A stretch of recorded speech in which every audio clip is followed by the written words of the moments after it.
இமைப்பொழுது உனக்கு மறைத்தேன், ஆனாலும் நித்திய கிருபையுடன் உனக்கு இறங்குவேன். ஏசாயா 54:8. தாவீதும் இப்படி சொல்லுகிறார், கர்த்தாவே, ஏன் தூரமாய் நிற்கிறீர்? எனக்கு துன்பம் நேரிடும் போது ஏன் எனக்கு மறைவாய் இருக்கிறீர் என்று. பிரியமானவர்களே, என் ஜெபத்திற்கு பதில் கிடைக்கவில்லை, என் வாழ்க்கையில் ஒரு முன்னேற்றம் இல்லை, தடைகள் நீங்கவில்லை, என் சூழ்நிலை மாறவில்லை, கர்த்தருடைய முகம் எனக்கு மறைக்கப்பட்டிருக்கிறது, அவர் எனக்கு செவி கொடுக்கவில்லையே என்று நீங்கள் கலங்கிக் கொண்டிருக்கிறீர்களா? பயப்படாதிருங்கள்.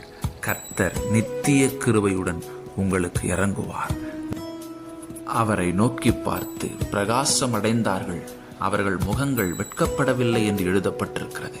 ஆம் பிரியமானவர்களே, பொறுமையோடு கர்த்தருக்காக காத்திருங்கள்.